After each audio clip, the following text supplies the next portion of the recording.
Halo YouTube, jumpa lagi dengan Rais The Channel. Ini adalah video lanjutan tentang tutorial belajar pemrograman bahasa Java. Kali ini kita masih belajar tentang interface collection yang merupakan framework yang disediakan oleh Java.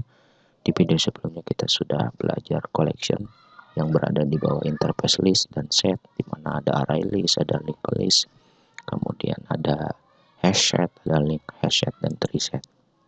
Kali ini kita akan membahas collection yang berada di bawah interface queue. Ada kelas priority queue sebagai implementasinya. Langsung saja, seperti biasa kita harus membuat objek dulu di kelas priority queue.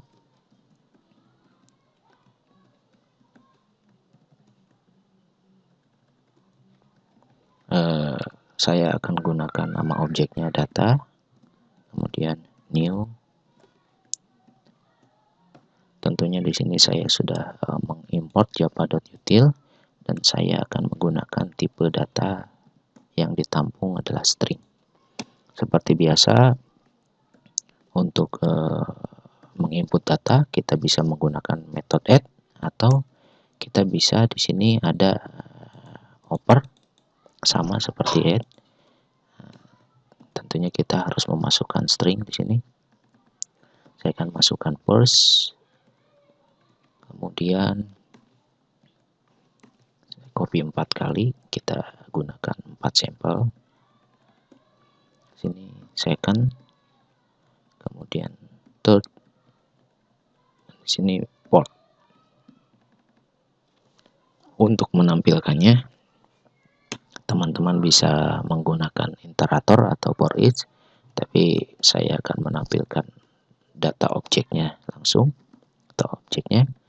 Jadi ketika saya jalankan, maka hasilnya yang ditampilkan adalah first, second, third, fourth. Jadi sesuai dengan urutan saya menginput. Di sini teman-teman melihat bahwa order yang ada di priority queue ini seperti FIFO, first in, first out, tapi sebenarnya dia menggunakan konsep prioritas, di mana Java menyebutnya sebagai natural ordering.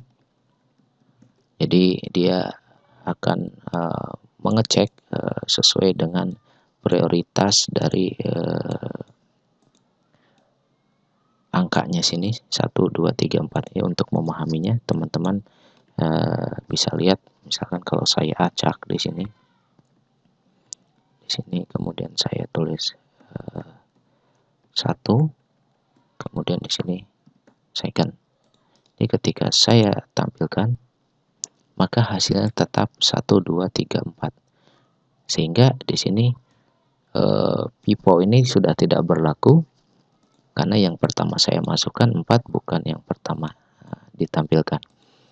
Untuk memahaminya lagi, kita lihat prosesnya seperti apa. Jadi ketika saya input, saya akan langsung tampilkan.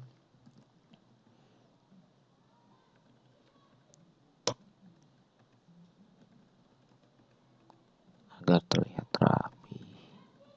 Seperti ini. Ketika jalankan, ini yang pertama diinput adalah 4. Ketika saya masukkan 1, maka 1 berada di prioritas pertama. Ketika saya masukkan 3, di sini 1 tetap prioritas pertama, kemudian 4 dan 3. Kemudian ketika saya masukkan 2, maka prioritasnya menjadi 1, 2, 3, 4. Dan tentunya kita bisa menggunakan metode-metode yang ada di priority queue ini. Hanya di sini tidak terlalu banyak karena memang ini adalah metode yang biasa digunakan untuk antrian yang memerlukan prioritas. Di sini hanya ada fix, full yang utama atau yang paling penting. Fix ini untuk melihat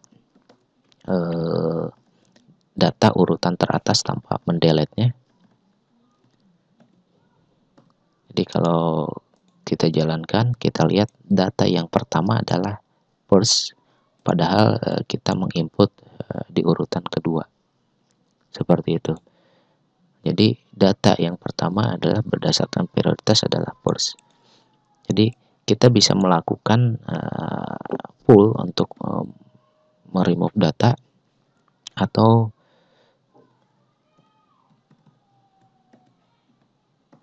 kita data full, kemudian kita lihat data yang digeser adalah, kita lakukan 3 kali.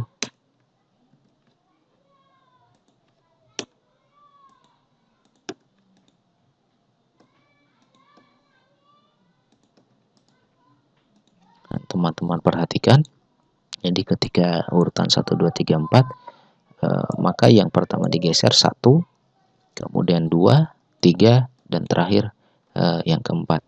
Jadi itulah prioritas yang bisa dimanfaatkan di priority queue ini untuk menentukan mana dulu yang harus dikeluarkan di antrian. Jadi kalau penerapannya misalkan saya punya tiket pesawat, kemudian walaupun saya membeli tiket paling pertama, tetapi pada saat kita masuk ke pesawat biasanya ada prioritas yang memiliki nomor yang besar dulu yang masuk, atau orang yang sudah tua atau orang yang punya kekurangan fisik yang diprioritaskan untuk masuk terlebih dahulu ke pesawat. Jadi tentunya ada prioritas-prioritas alami yang akan digunakan di priority queue ini untuk menentukan siapa yang dikeluarkan terlebih dahulu. Mudah-mudahan teman-teman paham dengan konsep dari priority queue ini. Jadi hati-hati, ini bukan PIPO, tapi dia menggunakan konsep prioritas. Baik, itu saja untuk membahas tentang priority queue. Selanjutnya teman-teman bisa mencoba metode-metode yang ada di priority queue, karena tentunya pada dasarnya tidak terlalu banyak yang bisa digunakan di sini. Ada size juga ini untuk melihat kapasitas. Silahkan teman-teman eksperimen menggunakan data-data yang berbeda dan bagaimana dia menggunakan konsep prioritas. Mudah-mudahan paham. Jangan lupa subscribe video ini karena masih ada video lanjutan. Terima kasih.